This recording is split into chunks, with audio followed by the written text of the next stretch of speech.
You were once a hunter. Of men, of beasts, of devils. All that you needed to survive you took. The strength of your hands and your willingness to shove those who were weak beneath your heels allowed you to survive when few others could. You roared at the dark age opening up before you, and fired bullets into it, and drove your all-terrain vehicle with reckless abandon, flag flying proudly. And those who disrespected you, who stole from you, had to be met with the utmost vengeance should you begin to look weak.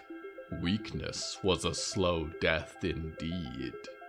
And yet, when the devil wronged you, made you weak, you chased him, and you found your slow death. Cast out, broken. You became a thing among dead things, with a root growing in your side that you could neither control nor stem. And the years have passed, and you are a huntsman now. When you wake, it is to grind your axe and walk into the woods to free them of its pests. Your only friend is a warden who stewards the growth of the forest. How strange, you think, that weakness used to mean the world to you. The worry alone robbed you of all your strength. And you watch a dark smoke rising, and know that this place you once feared and hated, you have become it. And a hello from you is a hello from the Hallowoods.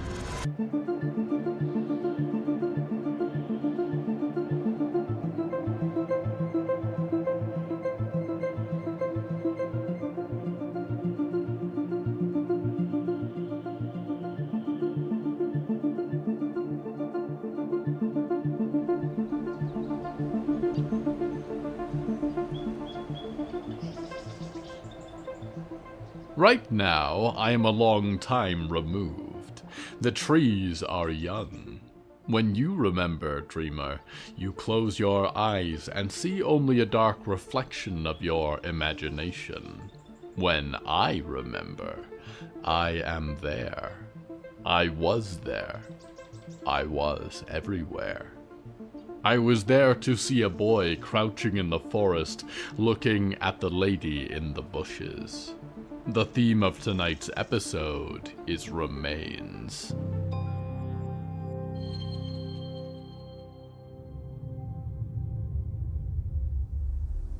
Ben Alder crouched on the forest floor. One of his knees was skinned, and he had his knapsack half full of useful items.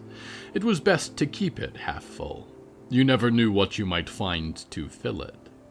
In this case, though, he'd hoped that he'd find maybe a nice abandoned rifle, or a bear trap, or something useful like that. Something his father could sell at the market. Something to make him proud. It wasn't this. The lady in the bush reminded him lots of the lady that he'd found in the tent with the broken teeth. They'd buried that one to lay her to rest properly, as if she'd be the only one. The last. But here was another. Her head was shaved, and 10 thin, deep cuts ran across it, and down her neck to the rest of her. The blood looked sticky, the way it ran down her skin. She must have been put here recently, maybe even hours ago, maybe even minutes. Her body was all twisted up. Head half around, one arm crumpled beneath her, the other caught on a branch in the bush. She was missing every other finger. He knew the way she was cut and the odd markings that interrupted the lines. Someone had cut sheet music into her. Ben wondered what the song was. Whether she had known the tune. Whether she had listened to it when the music man did this to her. Oh, he knew about the music man. Ever since finding broken teeth, he'd heard the sound of music deep in the forest, moving fast. His father never heard, but then again, his father snored loud and slept deeply, and by the time Ben got him to come listen, the music was always gone. "What are you staring at, boy?" a voice said, and Ben jolted back. There was a stranger in the forest 20 feet away from him. The stranger had long white hair that hung on either side of his face, a white beard and round glasses, and wore a long red coat like a band conductor. His sleeves were rolled up, and he was carrying an instrument case in his hand and several more strapped to his back. He looked like he might be selling instruments, really, if Ben did not already know that he had a different occupation. "You're the music man," Ben stated, looking around. His heart should be pounding, but he was calm, perfectly calm. Was he dreaming? "You did this to her." The old man's eyes darted down to the bush, and he frowned. "I did." Ben watched him. Neither of them moved, but if the man did, Ben was going to fish in his backpack for his slingshot. "Why did you do it?" he said, brows furrowed. "Why do you do this to them? Why do you kill them?" "A good question, my boy," said the old man, and his gaze turned down to the bush. "I do it because they're not really dead. I do it because I'm saving them this way. Because I have the power and the capability to do it. If I had the power to save them, and I didn't, that would truly be a sin." "What are you saving them from?" Ben said. He waited for the fear to come, but instead there was just fascination. He'd known there had to be a reason. They were killed too carefully, carved in particular ways. Their bodies were riddled with purpose. "Themselves," said the music man, and here he knelt to lower his instrument case to the ground. "Has anyone taught you about hell, boy? About good and evil?" "I know a little," said Ben. "Then you know that people who do bad things go to hell, don't they?" said the music man. "A horrible fate. Their soul destroyed, taken apart, disintegrated for a devil's amusement. No, no one should suffer that. This woman was a harlot. She fornicated. She used her body not as the God-given temple that it is, but as a playground for strangers, a violation of God's plan for her life. Had she died by any other means, the weight of her sin would have dragged her straight into Satan's furnace. But with my intervention—" Here he removed the instrument from its case. It was a large golden instrument, beautiful, called a saxophone, with small white accents in its keys that Ben knew immediately had been the bones of the lady's fingers. And the music man played a long, swelling note, eyes closed, cheeks full of air. Ben thought about running right then, and things might have been different if he had. But she was there then, hovering in the wood a few feet off the ground. Her head was covered with the sheet music lines, and the lines wound around her body. She glowed with white light. She was beautiful, like an angel. Her eyes were dark voids. She stared straight ahead, over Ben. There was not fear or sadness on her face. Nothing at all. She was not like the thing that screamed, that thrashed in their home, that played the piano in the night. She was different, somehow. Pure.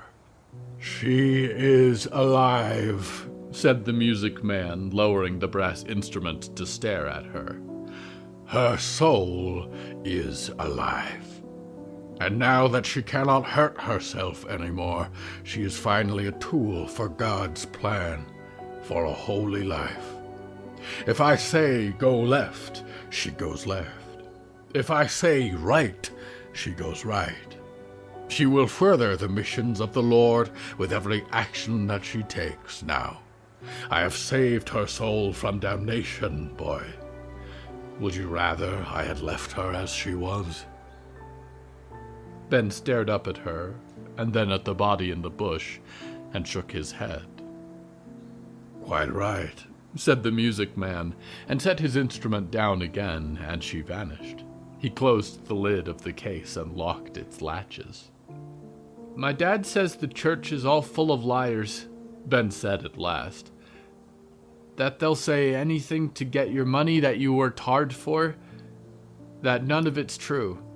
And right he is, said the music man, looking up. His eyes were like glass behind his spectacles. Most churches of the modern day are full of rampant heathens who have no moral scruples nor mission. They will say whatever makes them feel comfortable in order to ignore Scripture and pretend that they love God while they ignore his teachings. There is only one church that preaches true gospel, and your father does not go there. If he did, I would know you already. It is called the Church of the Hallowed Name. Seek it out when you are ready. It will be there waiting for you. Ben watched the music man turn and walk away into the woods, singing a song quietly to himself, a humming refrain that went, I would not be denied. And Ben looked to the woman in the bush and smiled. She wasn't there anymore, in that poor, bleeding body. She was beautiful now. Only the music man had the power to make her that way. Maybe someday he'd have the power to fix people, too. What did it take, he wondered. Where did you begin?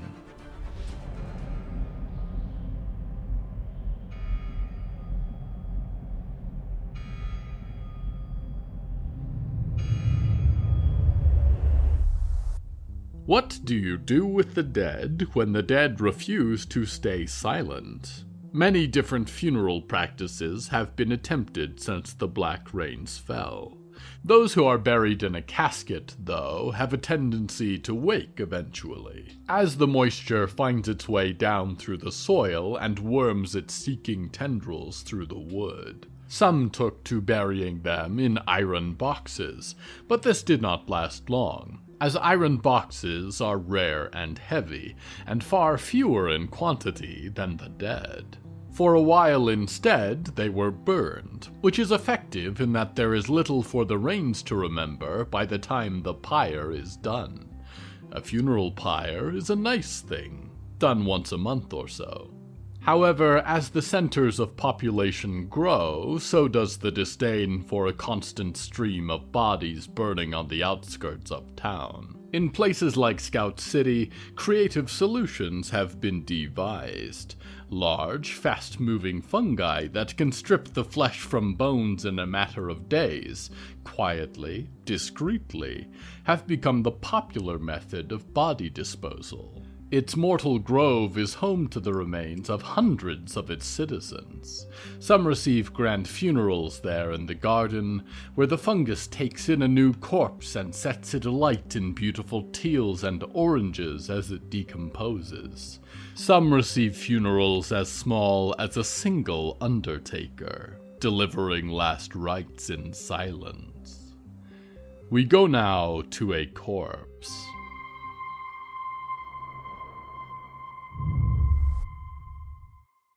This is highly irregular, Vincent said as he trotted quickly down the halls of Raj Greenstreet's house.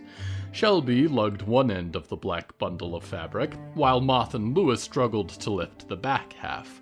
The smell of it was a sickly sweet charbroil.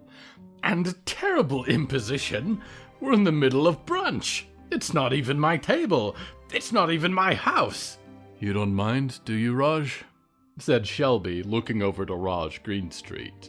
Scout City's wealthy patron was wearing a yellow suit with a purple satin robe over top.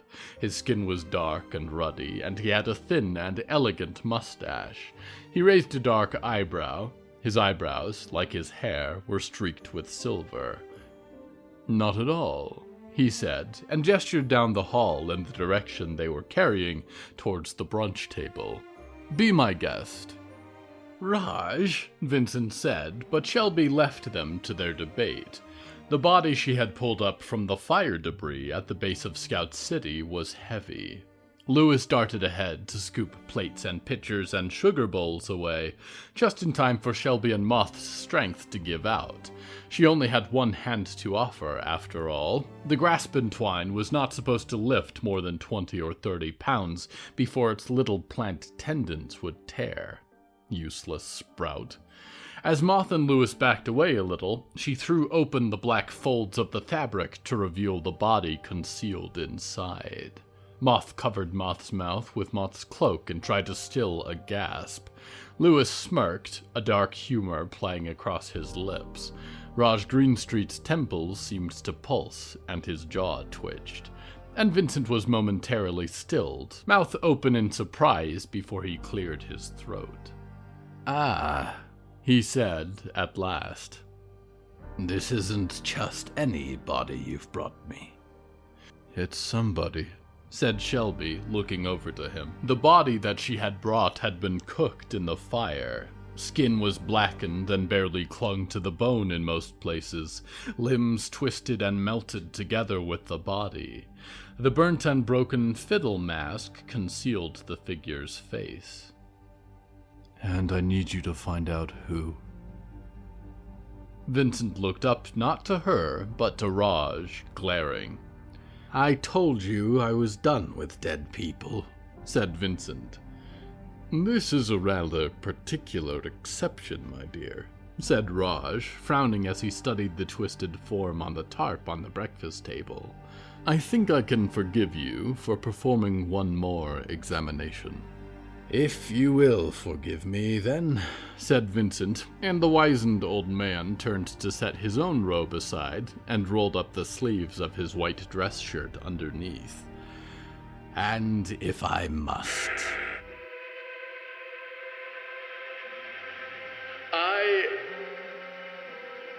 Surely you don't.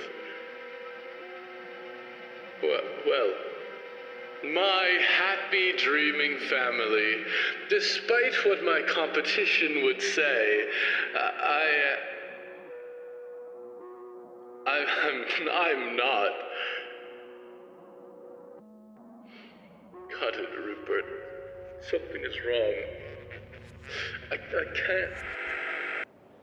"I have seen in my years of observation many Lady Ethel Mallorys. I have seen her as a self-made woman taking on the business tycoons of Los Angeles for the advertising deal of a lifetime. I have seen her growing more bloated and more self-important by the year as she speaks relentlessly to an audience that cannot speak back. I have seen her swell into a gigantic parasite the size of a building that is landing currently in Truth or Consequences, New Mexico. And as the crate-like container that holds her is deposited on the ground, and the great rotor vehicle that bore her here ascends once again into the sky, she throws off her dreaming visor and opens the doors, and one giant spidery leg after another peels out of the crate like a tunnel spider. She rises, suspended on her lower legs, to look up at the blazing sky through her heart-shaped sunglasses. And I have seen her again and again, dreamer, but I have never seen her speechless. We return now to Shelby Alon.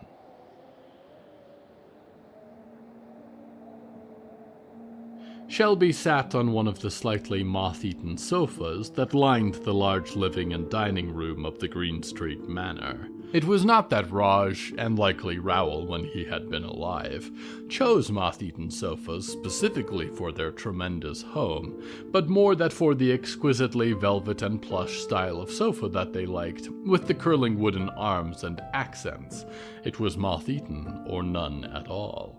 It must have cost a killing to ship these home from the wet market alone. She sat with her elbows on her knees, head down, studying her entwined hands, real and fake.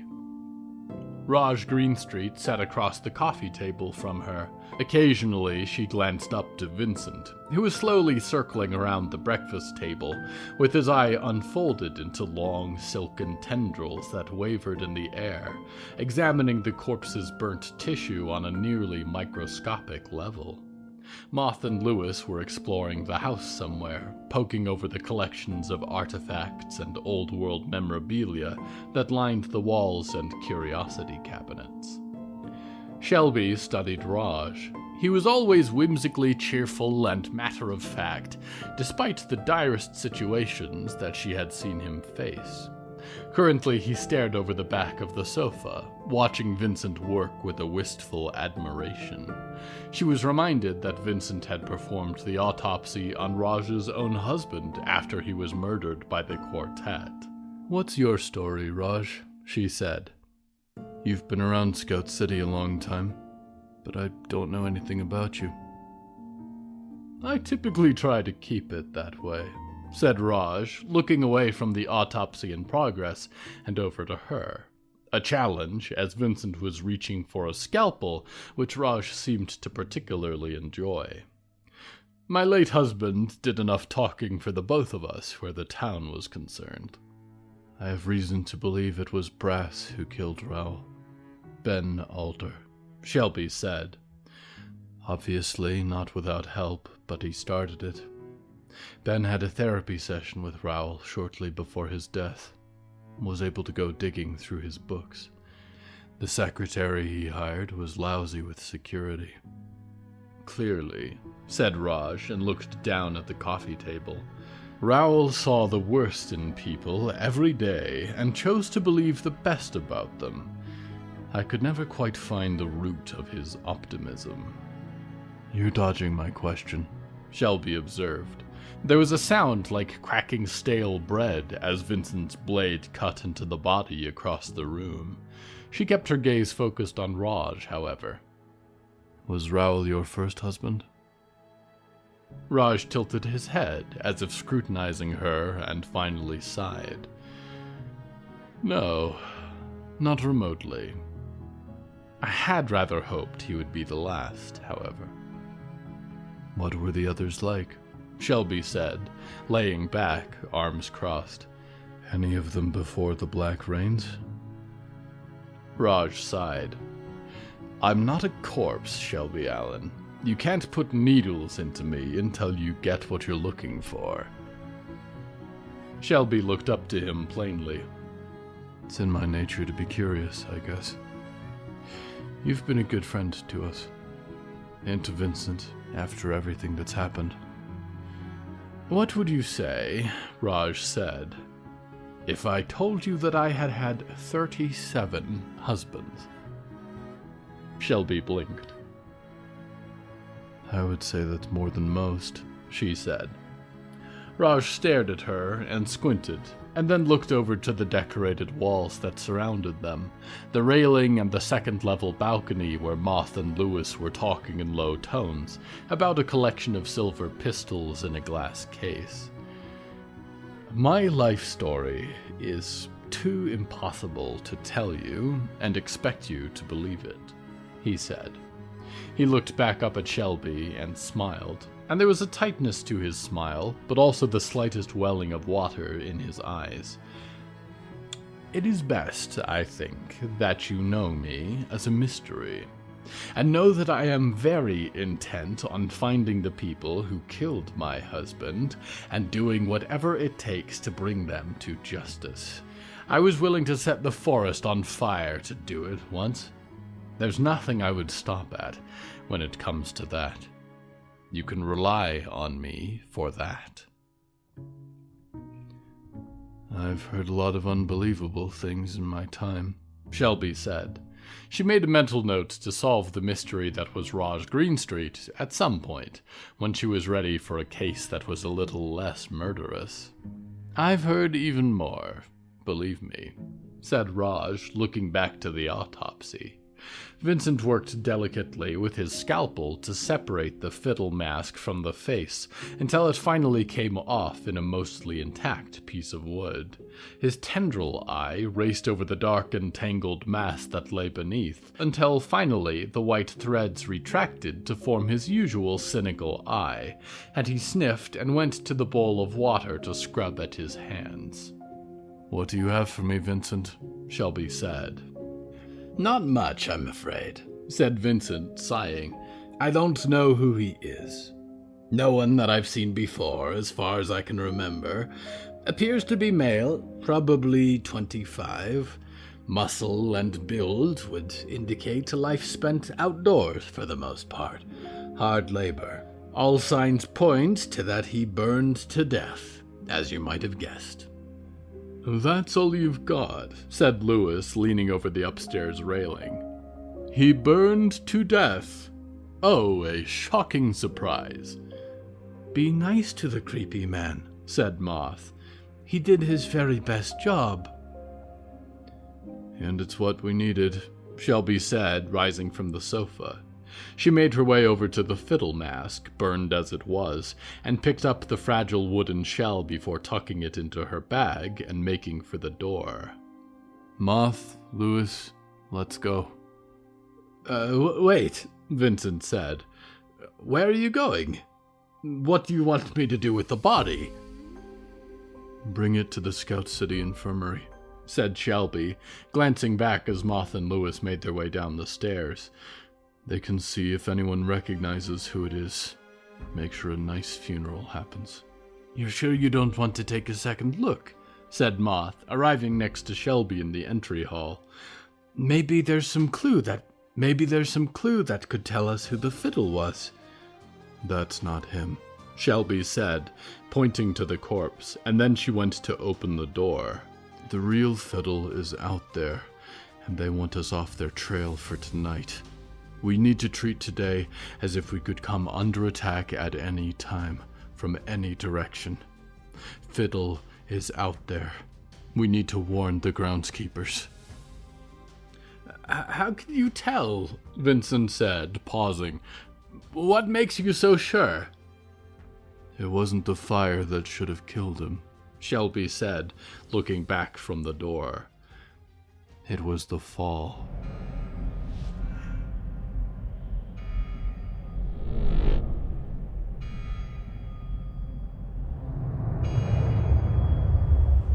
You think your world is dying, dreamer. You have not seen dead yet. I have. There are worlds that drift in this cosmos that once bloomed with life in 1,000 colors and varieties, just as yours does. Creatures grew there that would be incomprehensible to you. They began very small, but they grew, and came to shape the wildness of their landscape, turn thorny vegetables into crops, harness the acid in their rain to create power and industry. They loved and loved life deeply, and looked to the stars and dreamed that they might not be alone. But, like you, they were early in this universe. And by the time you first glimpsed their star, their world had already gone dark. Endings and beginnings come and go, dreamer.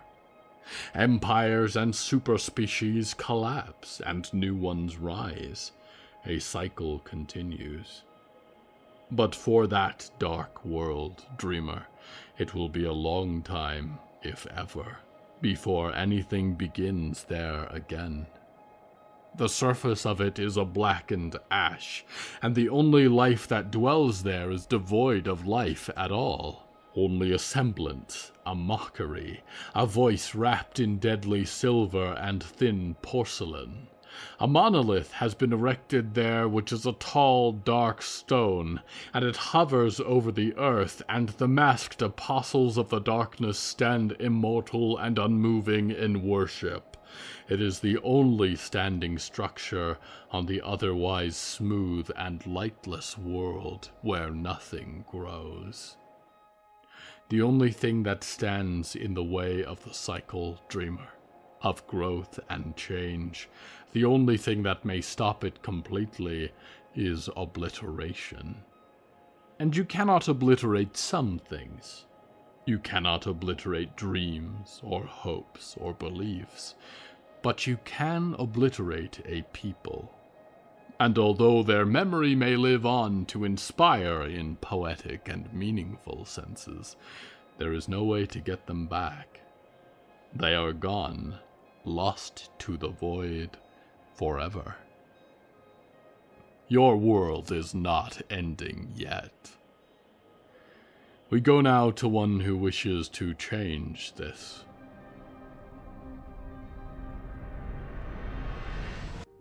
My disciples, I thank you, said Tiberius Livinus, Hand of the Black Eternity.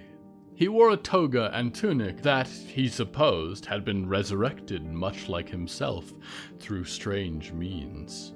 He found the fashion of the age, its tweed and turtlenecks, restraining and distasteful. There was simplicity in the loose clothes that his age had possessed, but there were many things that he had come to understand while living in the body of the archivist Lawrence Abbot. When his soul had first been pulled back from its hibernation by the Church of the Hallowed Name and forced to inhabit the body of that pale-haired child, he had not even spoken the English tongue. But he found himself watching through Lawrence's eyes for much after that. Being placed at Downing Hill Public Library, growing amongst the faculty, reading through his eyes academic texts based on the foundations of his own beliefs, filtered through 2,000 years of watering down and philosophical deconstruction. But living in Lawrence, as much as it was a painful existence, confined and barely in existence at all, had given him the opportunity to spend years in study of his own. How to communicate with the natives of this part of the world, reading, writing, playing instruments, using a tape recorder, and more than anything, directing Lawrence on 1,000 small tasks to gather the information that he needed. His transformation, finally breaking free of Lawrence's body to restore his own, had gone awry, however. He had been siphoned out, sealed away in a prison in the shape of a painting of a field of sunflowers. He had spent time there with the memory of a girl, memories that had been carved away. He had found her quite tiresome, eventually, once he came to understand his new predicament. But then there had been Indrid, blessed Indrid, to pluck the painting from the wall and carry it away, out of Downing Hill, before the flames took it. And he instructed her, as best he could, on how to recreate the beetle tattoo, the binding ritual that would give him a gestation, a new life, bursting forth from her own. But no matter how much her spirit was willing, her art was weak, and she had mismanaged the process somehow. Left them fused, him in a prison within her chest, halfway between existing and eternity. Left him once again trapped in someone else, waiting for a way out. He had not expected the path forward to be simply handed to him, though. And now, here he stood, breathing in the acrid sweet scent of the forest, looking up to the morning sun shining down in long beams through the great canopy of dark boughs, and to 3 of his masked disciples standing to either side of him. Indrid Buckley, the 5th string, gave her life for the most noble and honorable of purposes, to usher in the age of eternity. I know that she was close to you all, and that she was the primary reason that we have seen the survival of the church, the return of the Lord's purpose to this forest, Tiberius said, and he looked to Johanna in her mask of piano teeth. For some of you, she was a personal relationship of great importance, your mother in the faith. I tell you this, her sacrifice will not have been in vain. She died a martyr for your beliefs. And I say this, do not disappoint her memory. nor waste all that she died for by having a crisis of faith now. Scout City has declared a war against your beliefs, against your faith.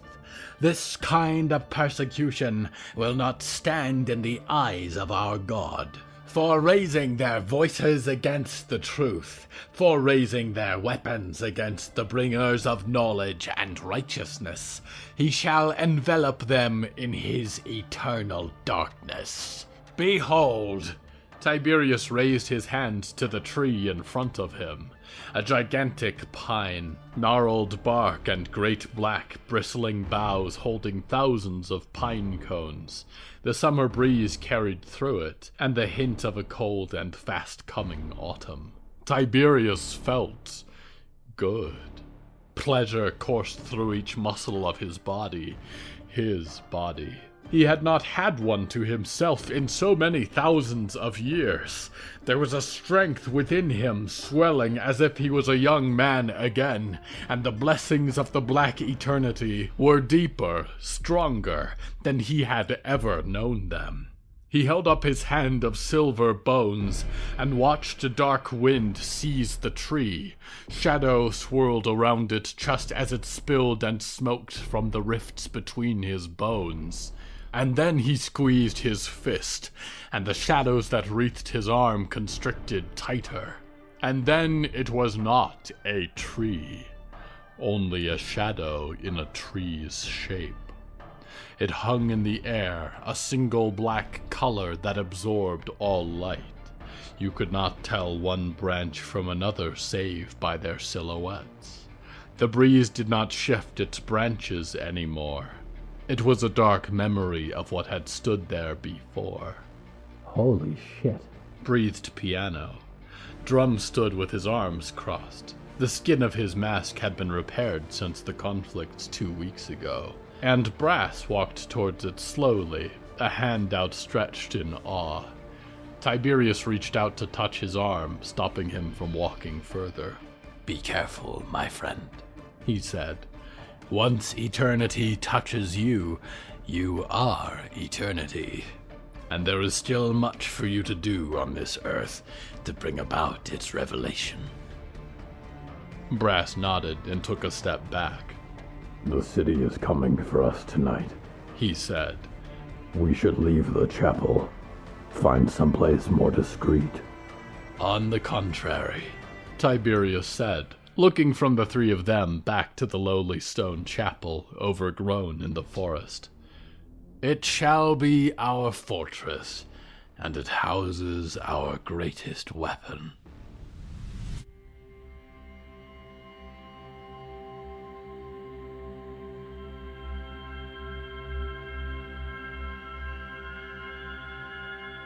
Remains.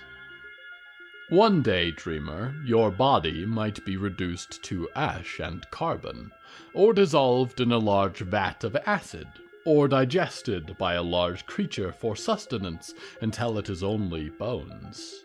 But there will be something left nonetheless. Your bones left on the forest floor will feed small creatures, until eventually they crumble to leave the roots with nourishment. Your spirit may go to the nest of a grackle, or be taken to fuel a great forge, or simply wander in a universe you are now detached from. The memory of you might live the longest, and will be carried always by someone until finally they too meet their end. But that memory, dreamer, I will also hold, long after the rest is gone. And who knows, someday when it is pressing, when the time is right, I may tell your story. Until nothing remains, dreamers, I am your loyal host, Nickignick, waiting crematorially for your return to the Hallowoods.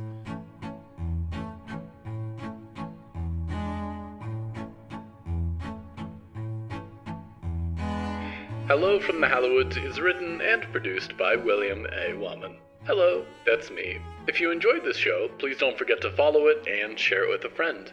The bonus story that goes with this episode is called Centennial Man, and is available on the show's Patreon at patreon.com/Hallowoods. Because we operate without ads or sponsors, our supporters are all that keeps the show going.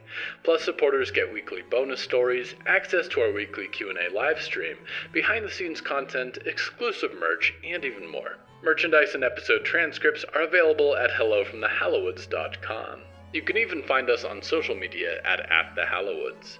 Music is used under license from artlist.io. Until next time, dreamers, please do not put spring-powered snakes into your own intestines as a fun surprise for the morticians. We have already lost 3 morticians to your pranks.